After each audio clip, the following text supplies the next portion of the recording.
Welcome to Why Not Us podcast. It's your host Ken J. Y'all already know what the day is. It's Tuesday.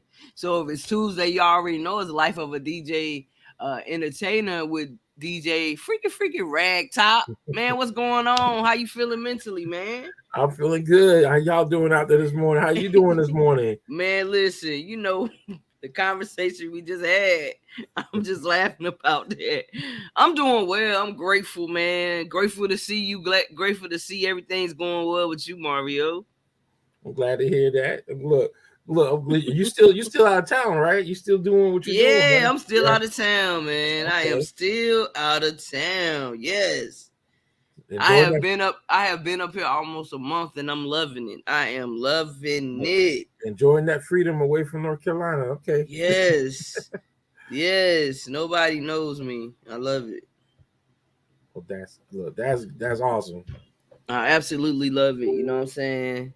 I talk to my family every day, long as they know I'm good, and they good, we good. So tell the people, what we talking about today, like what you gonna break down for us today and what you gonna put us on today, Mario. And what I'm gonna talk about is this is pretty much one of those things that a lot of us go through is when you do business with your family.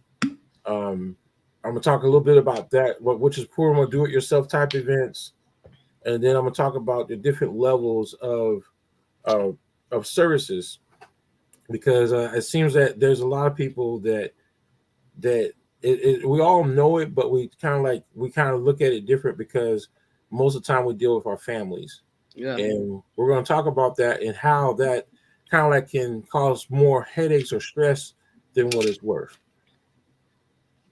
Yeah. So to get this thing started, first thing first is when, and I'm gonna start off with weddings because weddings is pretty much your highest level of event. I mean, this is one of those very spotlight type events that is like well known, and you're actually inviting a lot of family and friends to come to your wedding. When you choose, there's two ways you can do a wedding. You can do it yourself, which that means when I say do it yourself, that means you're relying more on your family and your friends to come through and support you and putting it together.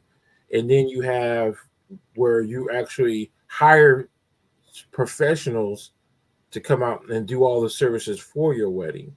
Mm-hmm. Most of the time, what I've seen in the past is customers that do it themselves have a lot more stress on them the day of their wedding because they're stressed out, worried because that one family member that promised to do something decides not to do it or shows up extremely late. And that causes conflict with how things flow for that wedding. And so I've seen it quite a few times. I know, like when I talk to my customers, if one of the questions I ask is, "Tell me your vision for your wedding," and then I ask about resources. The first time when I hear that they're doing it themselves, that's a to me as a DJ, that is a red flag because I know at this point in time there's a higher chance of something going wrong when they're relying on doing it themselves. Now there's a difference to where if they have a lot of experience, like let's say Mm-hmm. they're a wedding planner or they work in the services, that's different.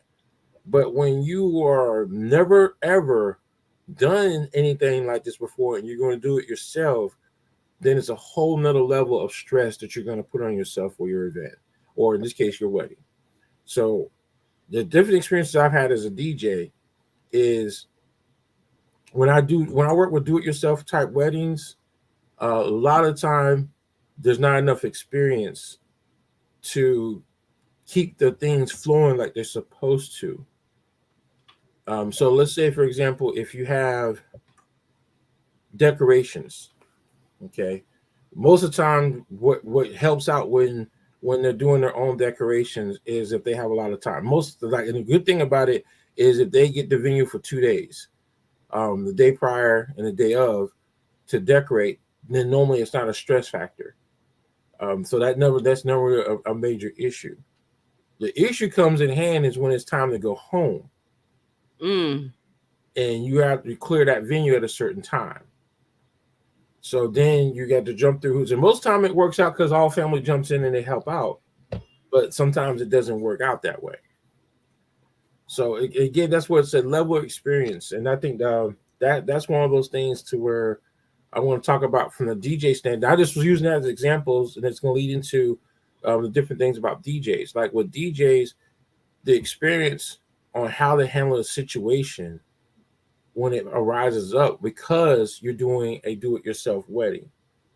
If you don't have the appropriate experience, then you don't know how to properly respond.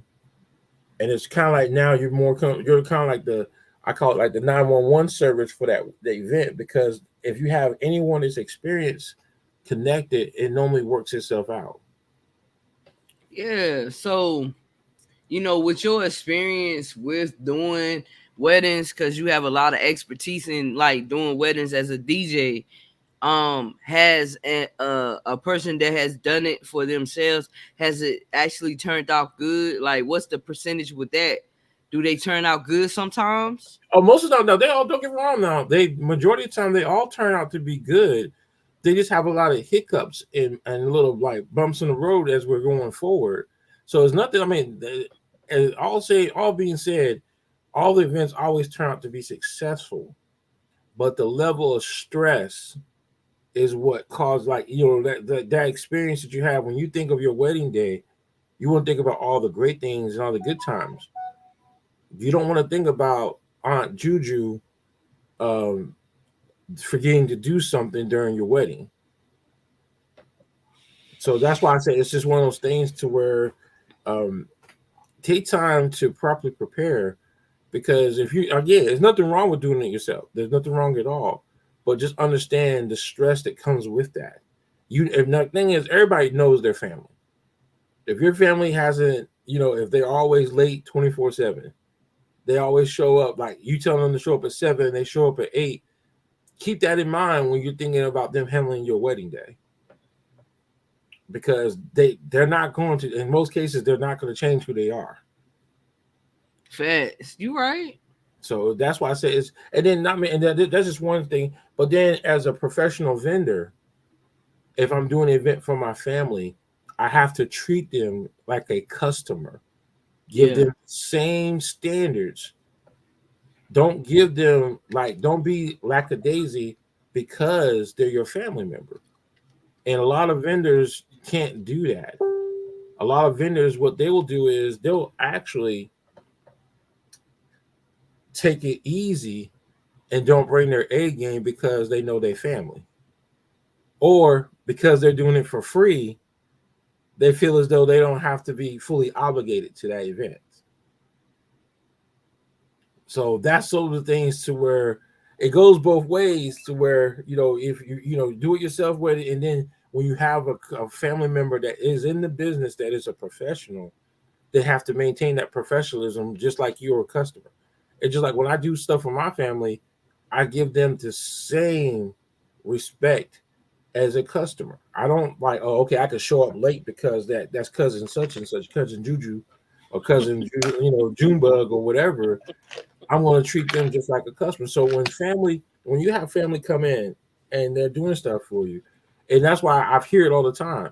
Well, I chose not to use my cousin because my cousin is my cousin.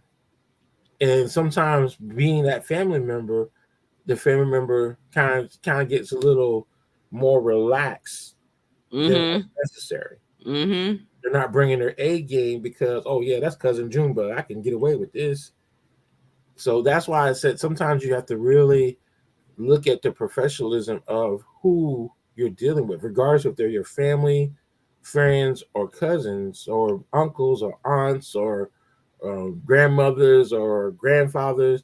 Is you got to look at it as a professional. Now I've seen where their grandfather is the minister. That's different. That's like if they know what they're doing, that's different. But when you talk about someone handling something like, let's say, being a DJ, what cousin Junebug does at the family reunions when he DJs. Does cousin Junebug have the appropriate music to play at a wedding? Cousin Junebug does the juke joint down across the creek. So you want to have Cousin Junebug play music at your wedding? And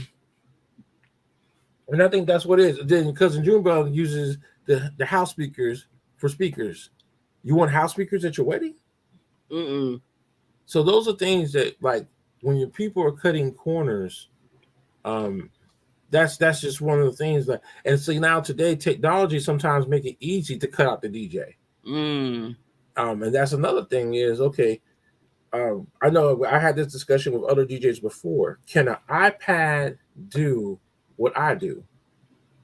It might be able to play the music and blend it a little bit, but does it know how to interact with the crowd? Does it know how to speed things up or change up the pace when things are not going like they're supposed to? iPad only does what you tell it to do. A DJ, he or she is more experienced to where they know how to interact and get things going. So I've heard it many times where at some of these newer venues, they have the Bluetooth connectivity. They can connect into it to where a person can DJ from their phone. Well, someone playing music off your let's say your Apple Music list or whatever is not going to be the same thing as a live DJ. True. So again, that's just more of what are you willing to deal with. Some people will like, hey, I've seen people spend $4,000 on decorations and then use the iPhone as the DJ. It happens all the time. Wait a minute. So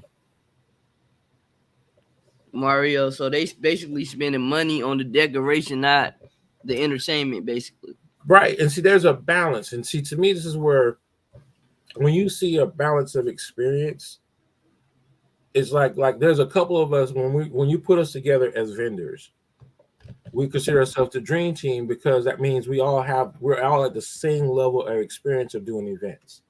Your photographer, your wedding coordinator, your wedding director, your decorator, your cake designer, your caterer.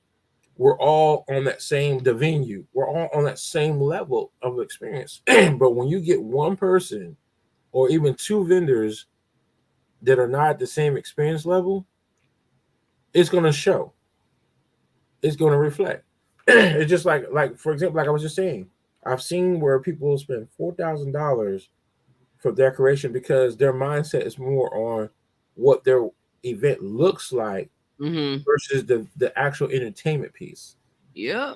But you want to have a well-balanced event. You want to have a decent venue, nice decorations, a caterer that knows how to cook and prepare food, a DJ that knows how to play music and entertain your guests. You want that whole scenario to be a balance or at least an average across the board. But when one of those are not on the same level, it will trust me, it will reflect, it will show. It's just like, okay, you go out, let's say you go out and you spend, let's say, I'm just gonna throw something crazy out there. You spend like $5,000 on food, you pay $2,000 for a DJ, but then it's a formal event and you have plastic tablecloths. I mean, does that make sense? Does that even sound right? So when you're looking for an event, everything needs to be across the board on that same level. Now, if you're going to do an event with plastic tablecloths, you can get away with using an iPhone to DJ because then it all makes sense. I mean, but again, it's like it's up to a person's choice of what they want. I'm not trying to tell some people how, but it's just like from a person looking from the outside in, it looks ghetto. So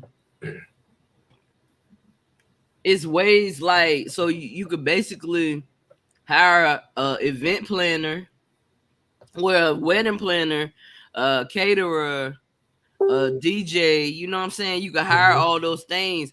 Would you need to hire also a cleanup team if you didn't want to clean up, or well, is that possible?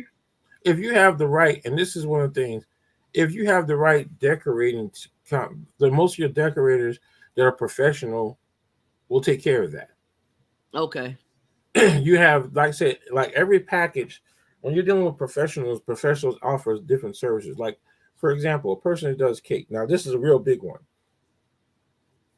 You have a choice of you picking up and delivering your cake, or you paying for a delivery service for someone to deliver your cake and provide the services that come with it. The difference in some cases is about $100, between 100 to maybe $200 in a price. So what a person will do is, if they're going to take the cheap way out, they're going to say, "Oh well, we'll come pick up that cake." Now, guess what? How are you going to transport a 3 or 4 layer cake in your car? Not possible like that. And then you're going to properly put it in the proper position on that. Sometimes it could be done, but if you hire a professional, they're going to make sure that cake is properly set up right. They're going to make sure that it's properly cut. I mean, they're going to, so it's like that additional service. So people cut corners, and they don't understand what cutting that corner can do to their wedding day. I had one situation where they had the cake, but because of how the cake was designed, they didn't know how to cut it, because it was one of those type of cakes where it's a false bottom, or it has some type of false parts in it to Mm-hmm. make it stand out. So how you know what to cut? You're gonna serve some styrofoam? It's like you don't know what you're dealing with. So it's like when people cut corners, understand what you're cutting out of your event. And that's why, I mean, and that's one of those things. As a DJ, I sit back and I see it all the time where, okay, they didn't hire a professional decorator, so now we got the Mickey Mouse tablecloths that are plastic. I didn't know Mickey does weddings. I'm just saying. It's just, I mean, it's just one of those things that people have to understand, is that you get what you pay for. So take time to properly plan your event. Like, if you got to take time to, like, if you need a year, 2 years, then you do that. And then when you go to get the services, and see, this is something that we were talking about earlier, is be serious. If you know that you want this individual to provide services for you, do what's necessary to lock them in. Don't wait 2 years later and say, "Oh, by the way, we had a conversation about doing something," and then think that they're still going to be there. So those are things that, like, people have to understand, that um, a lot of us that are out here in this industry, we're actually full-time um, vendors, and we actually have a business. It's not a side hustle. So what people want to do is they want to treat you like a side hustle. They want to belittle you by Mm-hmm. not understanding and following your standards. And that's the quickest way to piss off a vendor, is to belittle their standards on how to conduct business. And that's what happens a lot. "Oh, well, I'll just call you back later, like a day or two before the event." And then, no, there's other people out there. And that's what people don't understand, is there's always people asking for services. We're not going to wait until the day before for you to make up your mind what you're going to do. There's going to be somebody else who's going to jump in there and say, "Hey, I'm serious about this. I'm going to pay for this," and so go for with that. And all this stuff that I'm talking about is the preparation of the success of your event. If you're not serious about the successful outcome of your event, it will show at the end of your event, because either you're going to be disappointed or you're going to be happy. But going into a situation, you understand that by you choosing to go with Cousin Junebug, you can't get mad at Cousin Junebug because he played hole in the wall 5 times. That's what he does at the juke joint. So that's what he's going to do when he DJs. So those are the things that people have to understand, is that when you're dealing with family, when you're dealing with friends, and you're doing it for free, the key word, free. Free comes with a price. I don't care how free it is, it will always come to the price of the success of your event. And that's why I tell people all the time, you spend $10,000 for a venue and catering and $4,000 for decorations, but then you got cousin Junebug with his house speakers back there playing hole in the wall 5, 6 times. And does that all make sense? Nah, I So don't. the level of experience, the level you want to maintain a balance. Make sure everything is balanced across the board. And some people, again, some people value other things more than so. Some people value food over decorations. Some people want more better decorations than food. Most people don't care about cake. They just care about the way it looks. Mm. So is that's one of those things to where if you hire, this is one of the things I tell people all the time. If your event is not properly synced, you go out and you spend $800 on a wedding cake, and you hold people hostage with that wedding cake, and you wait to the end to cut that cake. How many people are going to get a piece of that cake? Not too many, because at that time they're ready to go home. They can care less about the cake. They're ready to go home. So it's like there's a balance to where everything has to have a smooth transition. And then if you have professionals, normally everything goes across smoothly. But when you have one person or two people that don't know what they're doing, it can have some serious hiccups in it. And that over the years, like I said, I've seen it happen way too many times. And then your vision. This is one of those things to where if you're doing to do it yourself, you got to make sure everybody understands your vision. You can't be the one holding all the cards and trying to control your event if you're the bride and groom. If everyone has to keep going up to your table to ask you what's next, that is the wrong experience you want to have for a wedding or any kind of event. So that's why I tell people all the time, take time out to understand your vision of what you want. Understand who your family members are that are going to help and support you. If they've never been reliable before, what makes you think they're going to be reliable for you during your wedding day? We all know our family. We all know who in our family is good for. If they say they're going to do something, you know they're good for it. And you know some families, you know if they're going to show up, you know they're always going to show up late. Mm-hmm. So take that all in consideration. And then when you have family members that are helping you out, you still need to have something, a serious agreement on what's expected. I've And seen, I've seen one wedding where the whole thing plan like the venue relied on an uncle, and then he reneged and pulled himself out to where then they had to scramble to get money for the venue. so you know how you breaking everything down, like going like about a wedding. So my whole perspective of a wedding has changed because I never looked deep into like what goes into planning a wedding. For real, I haven't.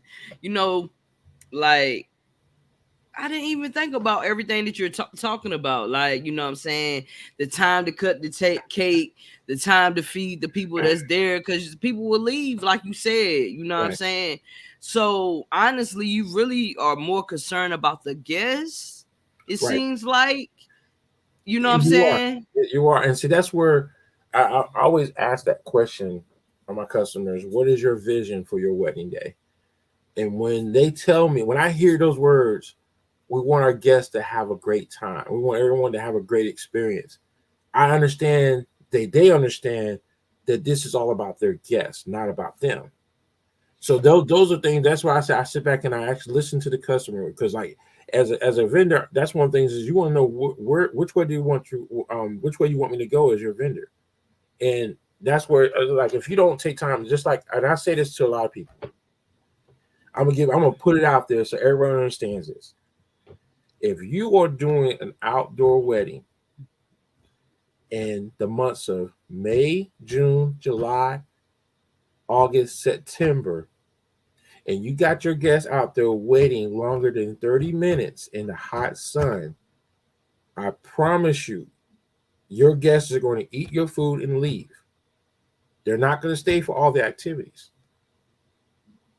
You got to take care of your guests. And so that's what a lot of people do is when you do an outdoor wedding and there's 100 something degrees outside, and then the wedding's supposed to start at 4, and we didn't start at till 5. Yeah. And they've been out there in that hot sun for a whole hour and 30 minutes.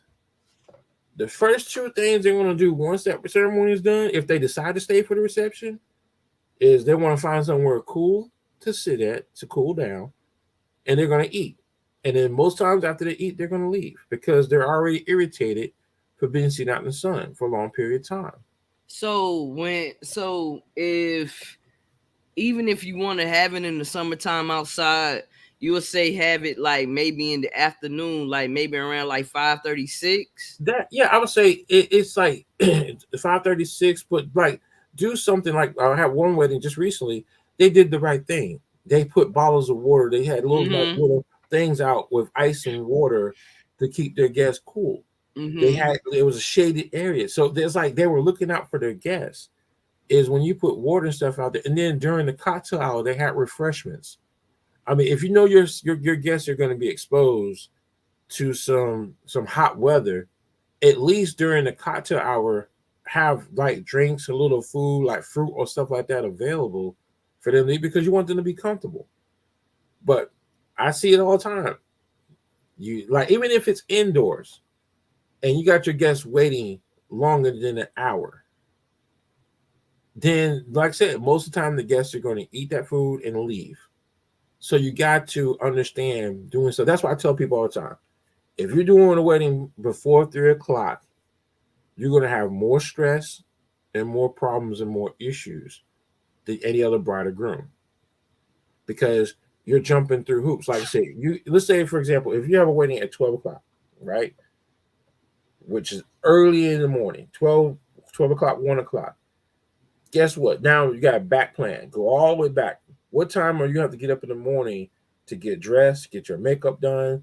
And then if you have more than 2 people in your bridal party, the more people you have in the bridal party, the higher risk you're going to have of starting late. Because all it takes is 1 or 2 people in that bridal party not to properly show up. Got you. Or be late. And that's another thing is the bigger your bridal party, the earlier you have to start. I never knew that. Because that's what I tell people all the time is that I sit back, when I ask that question, and I'm sharing all my secrets now. When I ask the question, what's your vision for your wedding day? I ask the questions like, okay, what time is your wedding going to start? How many people are in your bridal party? Those 2 questions give me a key on how much stress is going to go down that day for that wedding. Because I've seen it happen too many times where at 3 o'clock, most weddings most of the time they're either late or they start on time. 4, 5, 6, most of the time they start on time. It's very rare that they start late, but every now and then you'll get a couple of them because it might have been a weather condition or something like that. So it's a possibility. But when you're thinking of time, and see, this is the thing that also, if you get a venue, and this is I tell people this all the time. If you get a venue for 12 hours, that 12 hours mean nothing if you start late. That's true.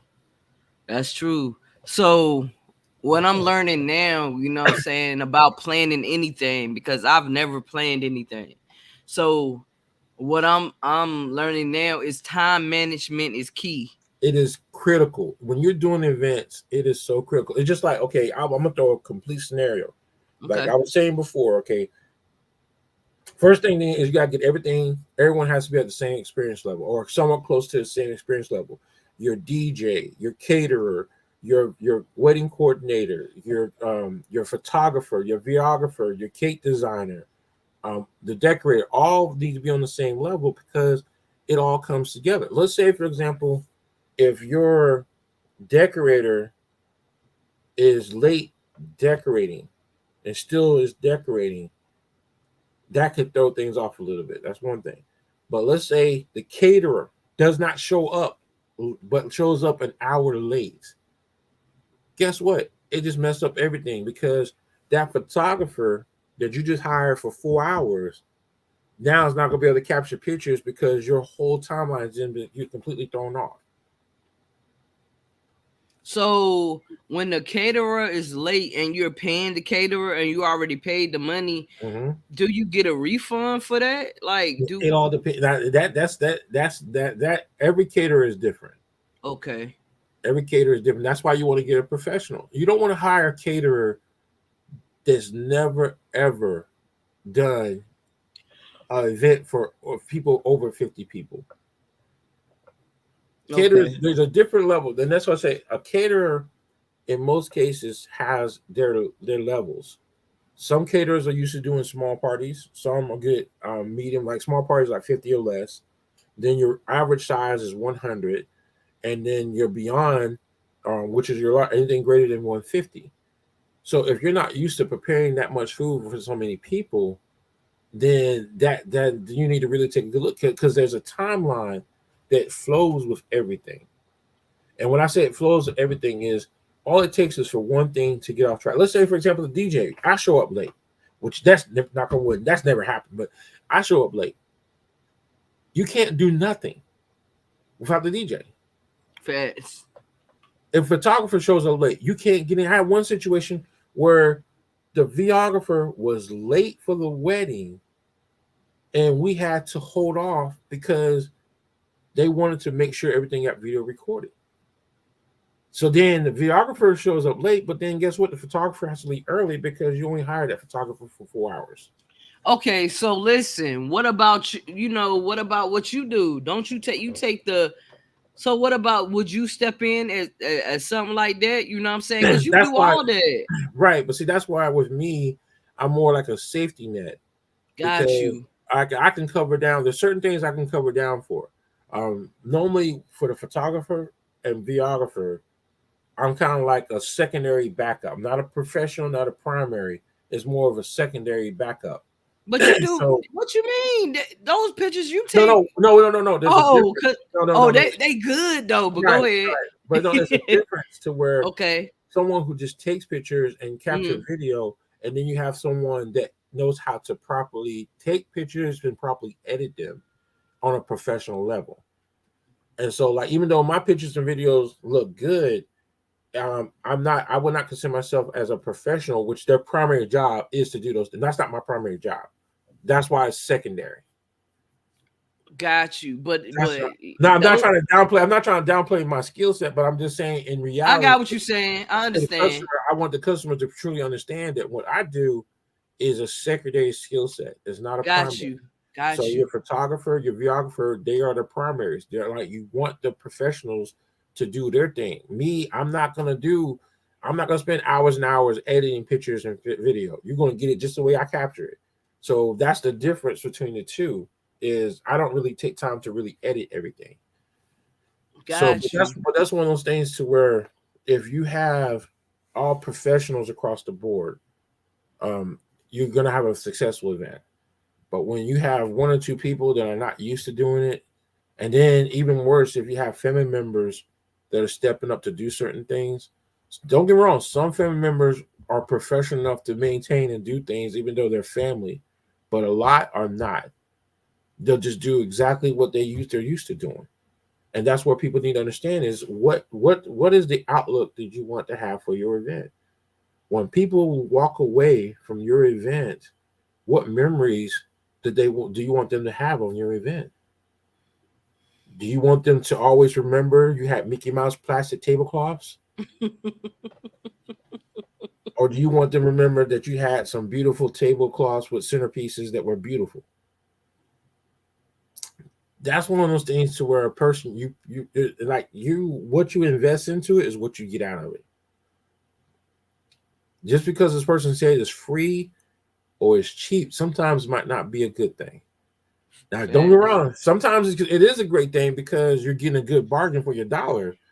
But if people don't deliver what they said they're going to deliver, then it turns out to be a bad thing. Okay, I totally see what you're saying. So just be more aware of who you hire and do your research. You know what I'm saying? Right. You It's just know it.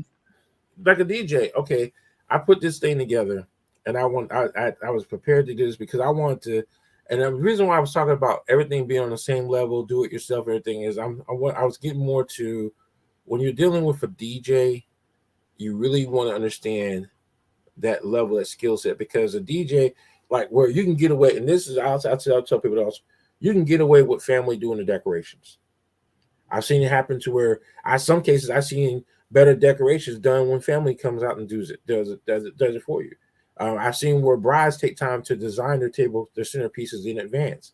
So that's what I'm saying. There's some things you can get away with, and they're not done by a professional vendor. But when it comes to your DJ, it's like that's your entertainment factor. Your food, your entertainment, and the way things look are the three key things that a lot of people focus on. Now, when you hear bad things talk, when people talk bad, what are the things they talk about when they talk about a wedding? They They talk talk about about um oh, go ahead. I'm no, sorry. no, Go no, ahead. go ahead, go All ahead. right, so when people talk about the wedding, they talk about maybe like the music wasn't good. Okay, They talk about like they don't like the venue. It might be too hot. It might have been they didn't get, like you said, they don't get the food like on time and stuff like that. It could be just that, but they just talk. That's basically what I heard. But but you let me know what's the main but thing. that's what. But the key things that people talk about is talk about how the venue looked, how the Yep. decoration before looked, what the food was all about, and the entertainment. Like, did the DJ or the band play? Did they play good music or they were crappy? Those are the main things that people are going to talk about. If you got all those taken care of across the board, everybody has a great time. Then they're going to say, "Oh man, we had a great time." That's what Mm-hmm. you're looking for. That's what you're shooting for. Now, okay, and you hit something. I want to go back. I want to really, and I'm going to completely jump off subject. You said something, and I want people to understand this. When you have more than 100 guests in the months of May, June, July, August, September, I don't care how good the AC unit works in a venue.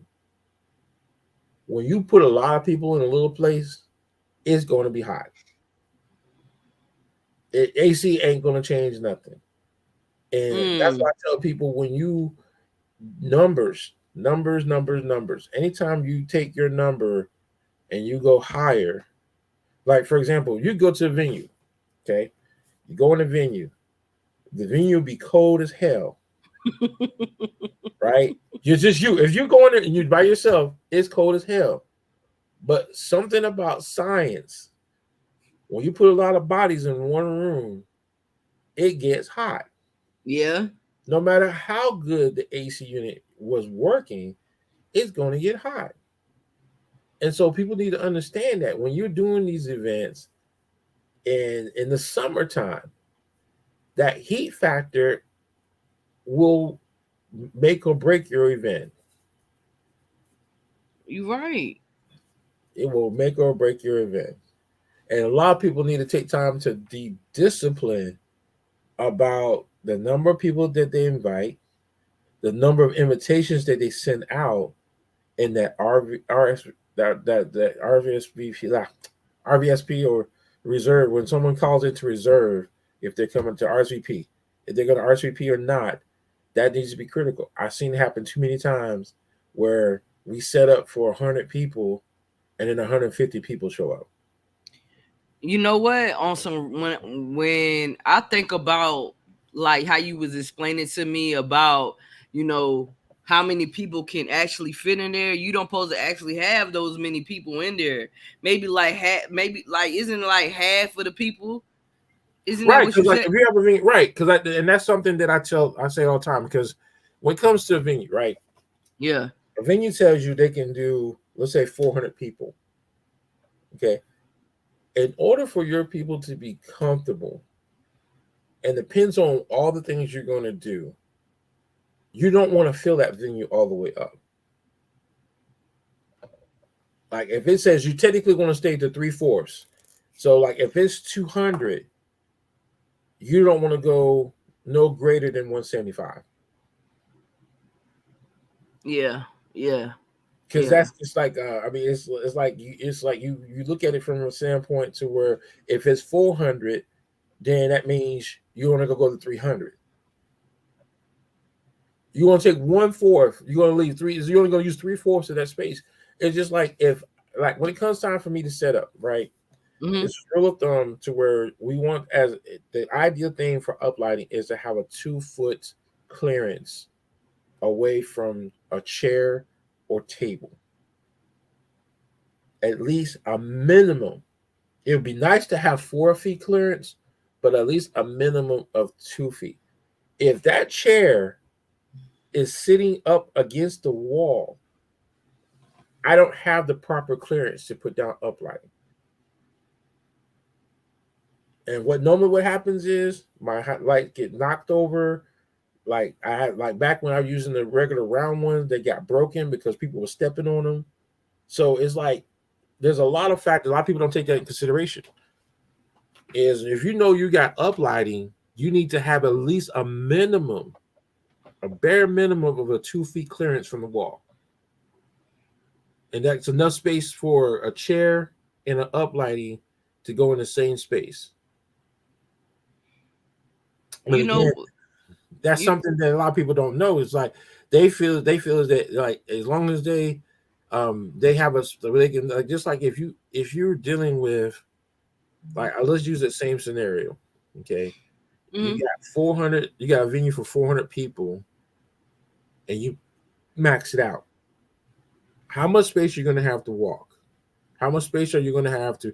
If a person has to constantly have to walk around people or walk on top of people, it's going to be very aggravating, and your guests are not going to be comfortable. Just because the venue says it can do 400 doesn't mean you have to fill it up to 400.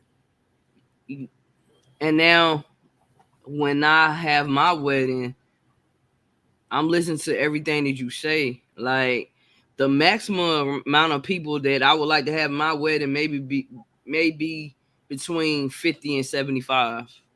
Right. That's that. That's not Yeah. bad because then Yeah. you make it easier to work with.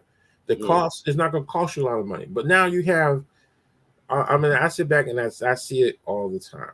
Is you have a venue, you max out the venue. Yeah. You have no place. Like some venue now, there's a difference. Some venues have a designated dance floor, so it works out. But then you have some venues that spacing includes you have to make space for a dance floor.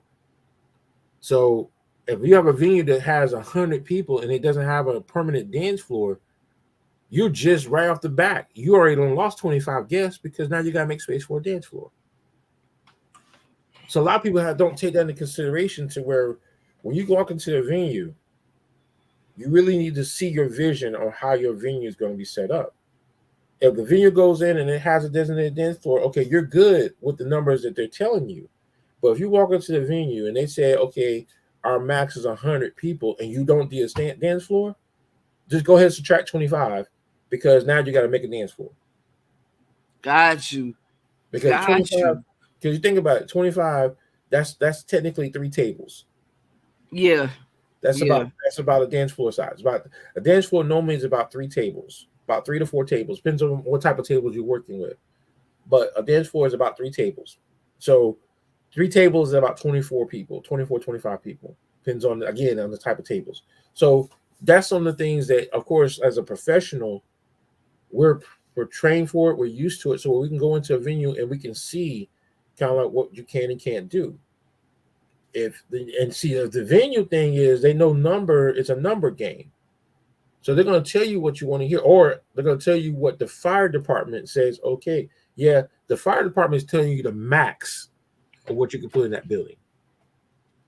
So if you're going in, okay, yeah, we're going to do, yeah, you can do 150 people in this venue, but it doesn't have a dance floor. So that means right off the bat, you're going to subtract 25 people from that 150. That means you only can do 125 if you want a dance floor. Then if you decide, oh, I want to do a 360, okay, you sit back and do a 360. Guess what? 360, 100. So basically you got to deduct another 25 people. No, or well, what? a 360 takes up that's technically the same thing. That's another 25. Yeah, that's about 25 people also, because a 360 photo booth takes up about 8 by 10, 10 by 10 feet of spacing to do if they're doing the lighting and everything as well. So that's another 25 people that you have to minus out. So those are things that when you go into a situation, you got to look at your vision of what you're going to do. If you're going to do an ice sculpture, okay, some people do ice sculptures and they want to put it out. Guess what? That ice sculpture, that's technically by itself, in most cases, depends on how big it is, that's an 8-foot table. So you're looking for technically an 8x2 spacing just for to put that ice sculpture. Now, if you're going to do any special decoration decor to go around it with food and stuff, that's a whole other thing. Most caterers use 3 8-foot tables. If you're doing buffet, you got to now make space for your buffet. So these are all different things that most customers don't take into consideration. And I think that's why I said that that's why it's kind of critical that in some cases that they do hire a professional planner, because a professional planner is going to, just like how I just sitting out I'm shooting all this stuff out. I do again. I have a degree in event planning, so this is stuff we learn in school. Is how you evaluate the room and how you do a layout of how the room is going to be set up. You gotta take time out and look at your resources and look at the spacing that it takes to make those resources successful.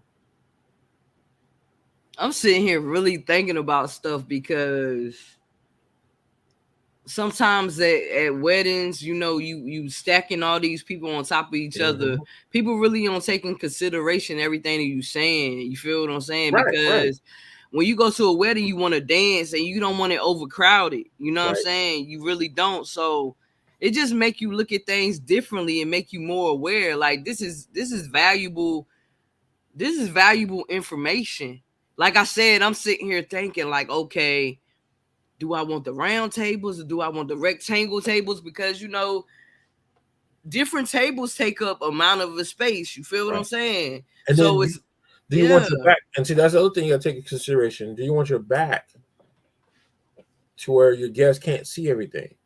Me personally, I don't like rectangle tables because their back is always going to be turned to round tables. It's kind of like it's a little bit different because you have a little bit more flexibility to where you can move. When you're doing with rectangle tables, you're facing one way, and there's no you're gonna have to turn left hard or right hard in order to see what's going on. And that's the reason why I don't like too much rectangle tables. Round tables are your kind of like your 60-inch round tables are your common normal tables that you use for events. Yeah, because that's what I was just thinking about. The round tables will be better. You know what I'm saying? Right. Especially like because like I said, everything you say, I always visualize, you know what I'm saying, and understanding what you're saying, like, because this is valuable information. And sometimes with planning for weddings and different things like that, people don't take this in consideration. They just want to have a wedding. Right. They're not thinking about everything that goes into actually planning for the wedding and having it like it's supposed to be. So, right. Mario, you teaching me a lot of things. Like, I could tell you got some event planner in your bloodline. Like, you know what I'm saying? Like, that's a lot. I'm glad. But that's one of those things to where, as a DJ, okay, when I look at a venue, I have the eyes of a DJ entertainer and the eyes of an event planner. Yeah. One of the things I'm looking at is I had one wedding. There was no aisleway for them to come into. There's no way for them to approach to be introduced. Why? Because of too many people? Because they didn't lay out the table. They maxed out the room. Got you. Think about how they were going to come into the room. Yeah. So when you're doing the layout, that's why I said most of the time hotels have professional software to do floor plans to lay Ooh, everything out because okay. the floor plans are actually accounting for every foot and inch in that venue, to where like some venues are not at that level of doing professional floor plans. So like if you have an idea, like for example, like when I sit down, if I'm planning, if I'm actually helping my customers plan and they ask me to say, can you be the planner? What I do is I will take a PowerPoint slide presentation, Yes. set up my 60-inch round tables, and discuss all the details on how everything's gonna be laid out. And we discuss on how, like when they do your grand entrance, I don't care if it's a wedding or birthday party. If you don't have a direct approach to go to the dance floor, it doesn't look too good. If you're getting lost, if I can't figure out who the guest of honor is because it's so packed, or they can't even walk, they have to kind of like do the side step, left side step, right to get to the dance floor. It Mm-hmm. looks tacky. It doesn't look. It kind of takes away that hype from the event. So that's why it's important that people, when they sit down, and that's what I say, you can get all the open space in the world, but if you don't properly lay it out, it can hurt your event. It's just like a lot of people when you do buffet, okay, you have plated. When you know you have a tight room, you can't do buffet. That most of the time that option is gone. Because if you're doing a buffet, guess what? You got to have space for your people to walk with food. Mm-hmm. If they have to walk up to a buffet with a plate and then they got to walk back, what's the chance of that plate making it back to the table? Who might get decorated with food on their clothing? Yeah, Same thing because with people might hit each other. right. And then even down, don't get me wrong. Now, when you do a plated meal, you have professional waiters, so he or she knows how to maneuver. But at the same time, do you really want to put them through that to where some food might actually get spilled on somebody? So, so what would you? Okay, so because like I said, I'm gonna ask you these questions because I just be coming up with different things. So, what would you say if you wanted to have a buffet, right? Buffet style, maybe at a wedding or a birthday. So the room has to be big enough for people to actually move around, you know what I'm Right. saying, be comfortable. And you know, like you was talking about the numbers, it really, because you know some people get so, I had 200 people at my wedding and stuff like that, but numbers really don't matter if people are not having fun. And it really isn't about the quantity, it's about the quality of individuals Right. that are at your wedding. You You got to make understand what them I'm comfortable. saying? Right. You got to make them comfortable. And Yeah. the moment you get that situation where you are only thinking of yourself and not your guests, Mm-hmm. it will reflect. And I will say this all the time: it always reflects on the outcome of your wedding. And that's one of those things to where you want your guests to be able to make it. Because, like for the DJ, the hardest part for the DJ is to sit back and wait to the end to see how many people are actually going to be on that dance floor. Because, like right off the back, vendors, and we say this all the time, dang, they started an hour late. Well, today's going to be an early day for us.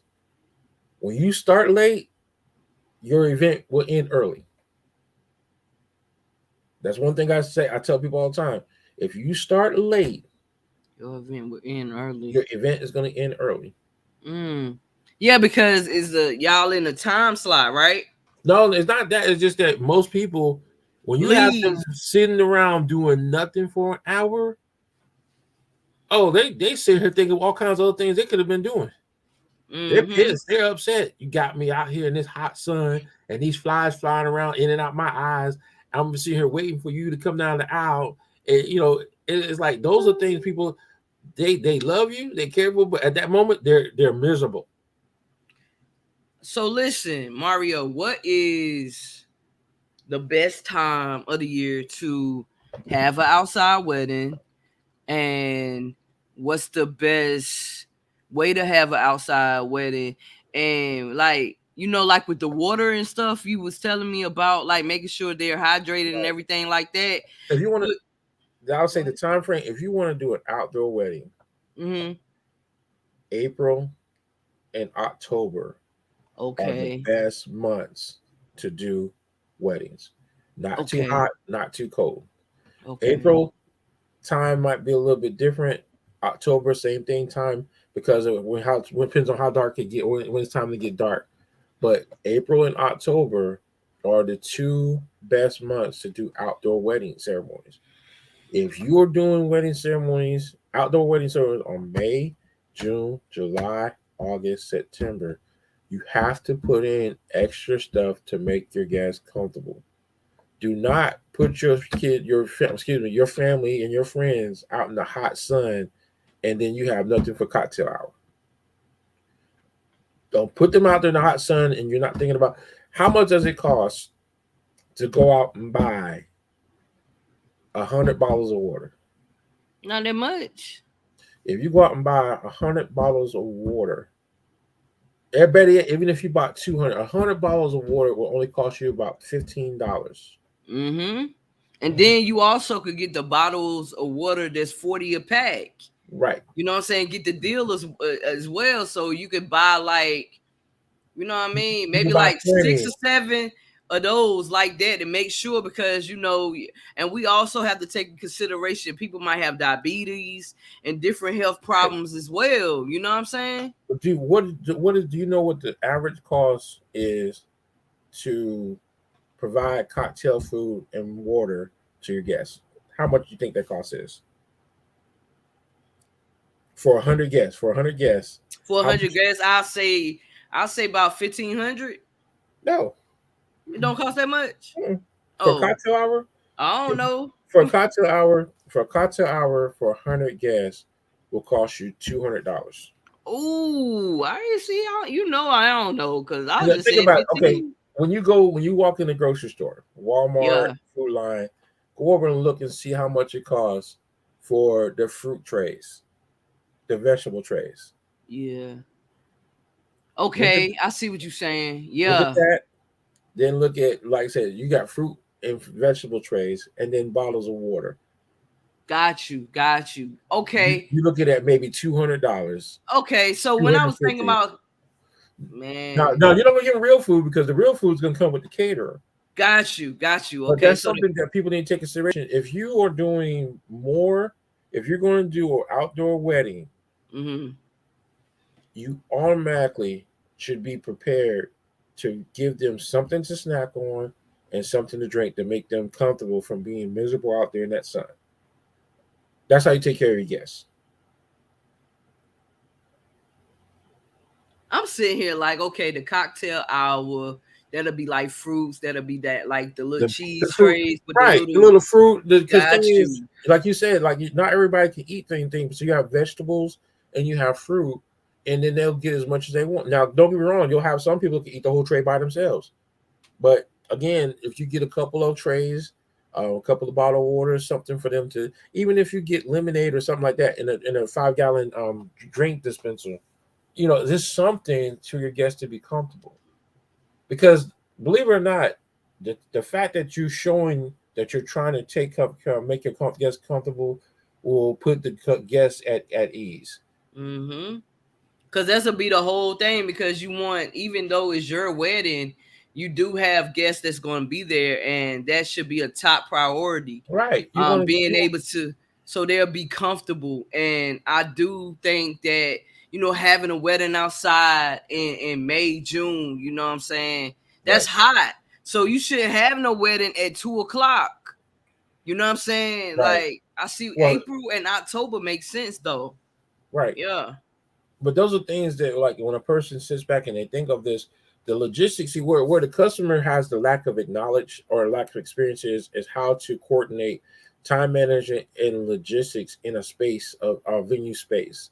And those are things that's where you have your subject matter experts come in and they make it happen. It's just like, for example, walkways. I to this day I never understand how people can forget how they're gonna get to the tables. They're going to dance on the table to get to the table to where they're Mm. going to sit. So it's like when you're doing walkways, if your guests can't walk, Oh. then they're stuck. God forbid if they have to go to the bathroom. and it's a crowd. Like that's one of the things I tell people. Like when most of the time when decorators and when people are setting up chairs and tables, they do what we call the chair test. And the chair test is that means that the two chairs from one table to the next table, if I go 3 feet away from each table, I still should not be able to touch the other chair from the other table. Because when I set up True. my tables, I put my chairs back to back. Because, like, let's say, for example, like me, I got a big belly, right? I need space for me to sit in that chair. If my belly is touching that table, I'm going to be uncomfortable. Mm-hmm. I But got you. and so, because thing is, I want to be able to be able to sit back and rock in my chair and turn to the left and turn to the right. If I can't because my chair is already touching the other person, and I gotta get that's where I That's tell uncomfortable. it's Yeah. gonna be extremely uncomfortable. Yeah. So a lot like I mean, don't get me wrong, I'm getting way deep into the details, but these are things that people need to take into consideration. Is you got to make aisleways, you got to make walkways, you got to make it easy for guests to be able to maneuver. If you got different things going on, 360 photo booth, cocktails, the bar, they have to be able to get there to it. I can't climb over a table to get a drink. If you put a table right there in front of the bar, how are they gonna get a drink? So would the event planner be the person that sets everything up like the everything up like that, or that would that be the decorator? How would that That's go? a combination. That's why sometimes your event planner and your decorator are the same person. Okay. But again, it goes back to their experience because a lot of people who are experienced, let's say those that have a degree in event planning or have been doing it for a long period of time, understand the importance of having those walkways and easy access. Like me as a DJ, that's the first thing I'm looking at is the path that they're going to come down when they're being introduced, when they're doing anything special presentations. I'm looking at the spacing on what it's going to take because then I want to make sure they have the proper spacing. If I'm the DJ and there's no dance floor, why am I here? There's a difference to True. where if I'm just a sound engineer or if I'm just providing sound support, that's one thing.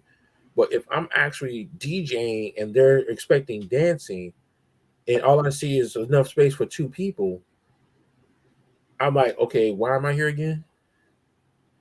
Am I here to be your sound support guy or am I here to be your DJ? So those are things that people have to take into consideration. But a lot of people, what they'll do is they'll realize it the day of, oh shoot, we didn't think this too clearly, so we're just gonna make it happen. That's why I said there's a difference between going back to do it yourself and then having professionals come in. Because if you have, like I said, if you have someone, if you even have a mix of the two, that's always a plus. But when you're maximizing your rooms and you're doing it yourself, there's a lot of stuff that they're not going to catch. There's a lot of stuff they're not going to think about. Me, I would take time out when I set up tables and chairs. I say, okay, I'll sit down at that table, get up, and see how hard it is to walk to the bathroom. Everybody has to go to the bathroom. Yeah. So you want to do it. If it's like, if I sit down at that table and I see it's hard for me to maneuver and there's nobody sitting there yet and I can barely maneuver, then it lets me know I need to change my spacing up. But that's just like I said. I mean, today I talk more about being more of a planning, but see, as a DJ, my thing is this: if the guests are not going to stay comfortable, I'm not going to be able to do my job as a DJ because the moment that guests become uncomfortable, they leave. Yeah. Yeah, I could see that. You know what I'm saying? I could really see that and see you focus on the guests. You focus on the Right. guests being comfortable. You're understanding, like, yo, how are these guests gonna get up and maneuver and do everything like that? That is like, you know what I'm saying? Say for instance, if I'm at a wedding, and like you was talking about like the tables being back to back, I'll be so uncomfortable because it's like I'm not trying to hit this person behind me. I need my space. Right. So I would that yeah, I And wouldn't want think about it. Think about it like this, right? If you're sitting there for an hour, and within that hour, you have to get up 2 times. and you have to struggle to get up, sit back down, struggle to get up, walk around and struggle. What are you gonna do? Next time you get up, you ain't coming back. You're gonna leave. Facts. So Facts. that's one of the things and see, that's what I say as a DJ entertainer, this is one of the things I stress to people. In order for me to do my job, I'm paying attention to the comfort level of your guests. You can't entertain angry people. You just can't do it. You can't entertain angry people. I don't care what you do, you can't entertain angry people. Uncomfortable people, you can't entertain them.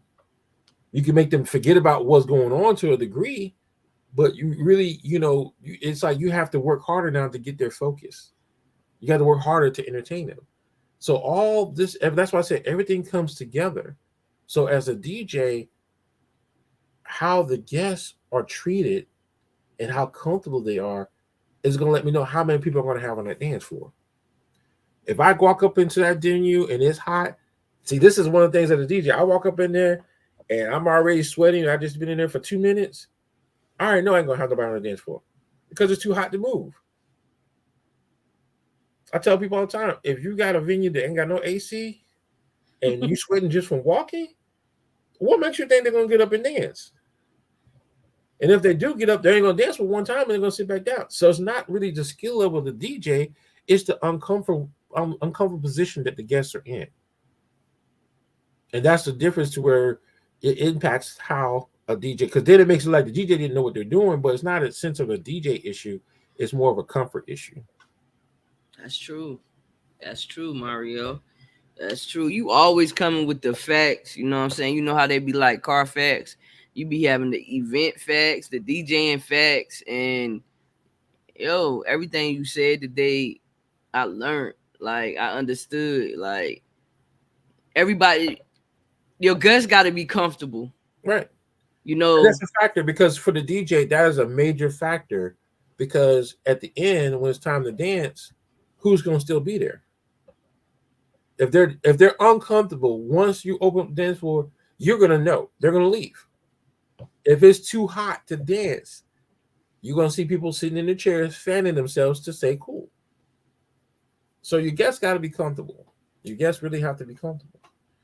And if something gets thrown out of track or something is not like sync on the timeline like it's supposed to, it puts your that uncomfort zone.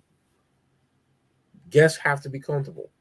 If you don't feed them, if you don't keep them comfortable when it comes to weather, if they can't move, and if they can't properly sit, all that ties into the comfort zone of the guests. If they're not in their comfort zone when they're sitting down, they ain't gonna stay long. Facts. Thank you, Mario. You're welcome. Well, think about it like this: if you go to a church and they don't have AC, how long are you gonna sit in that church? Sheesh. I'm not gonna sit in that church long because I'm gonna be hot and them fans ain't no help. You're gonna say, God, please forgive me, but I gotta go. I'm just gonna say, don't get me wrong, because most of us grew up where churches back in the days didn't have it. And so you had those high speed fans that had a family, had family picture and Martin Luther King on the fan, and you sat there and you fan, and you spent more time focusing on that fan than we did what the minister was saying. Yeah. So that's what I say, the focus point. If you're in church and I'm focused more about staying cool, I'm not thinking about what the minister's saying. I'm trying to stay comfortable. That's why I tell people the comfort zone of a guest is critical no matter where you go. I totally agree. With that.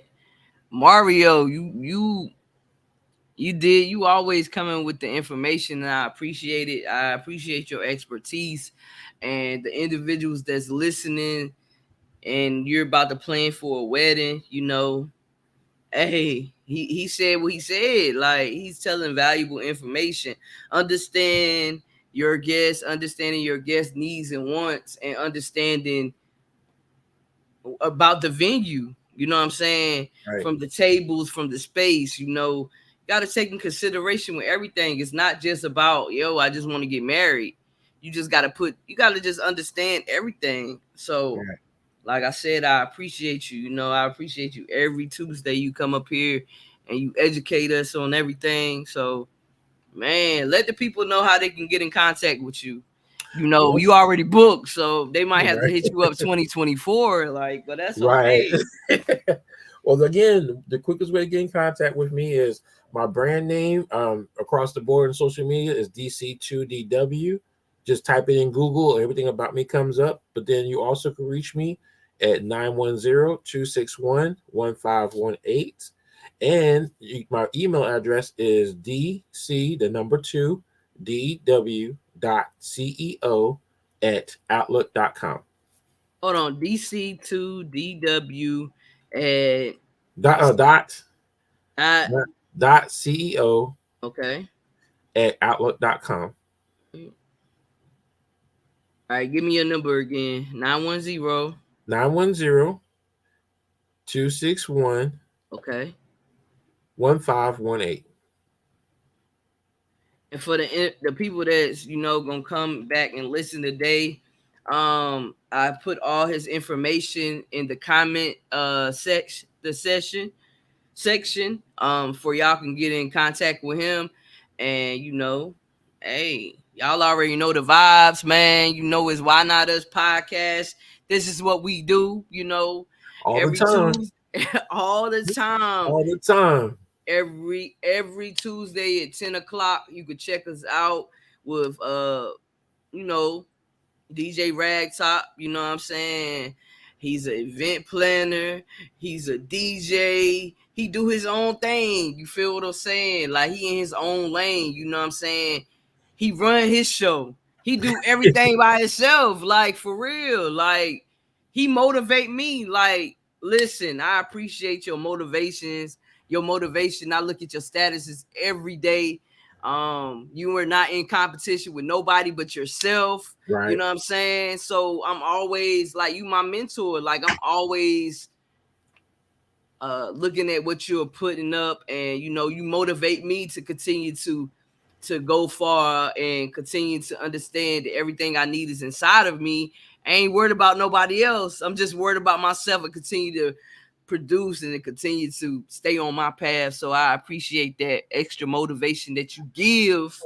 You probably don't even know, but I be looking at your stuff like daily, like, okay, I see him. You feel me? I post that to motivate people. That's just my motivational thing to, like, I tell people all the time, you gotta focus.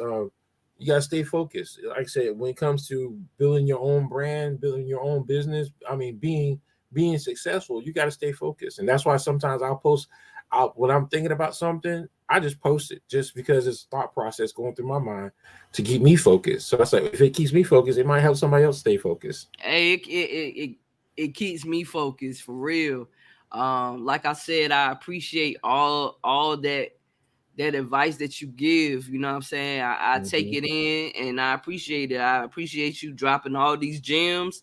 Everything you saying, I'm taking in. You know what I'm saying? I'm taking in, I'm visualizing how I would like my wedding to be. You know what I'm saying? No complications, making sure that my guests are good, because you're teaching me, yeah, it's your wedding day, but you got about 75 guests. You got to make sure good. So, right. Everybody continue being great out there. Whatever you want to be, you could be. The only person that's stopping you is you. So stop self-sabotaging. Whatever you want to do it. You know what I'm saying? You don't have to have $1 million to go for your dream. Just start for your dream. Believe in your dream. You feel what I'm saying? That first step is the hardest step. So continue to be great. It's Why Not Us podcast, and we out. All right.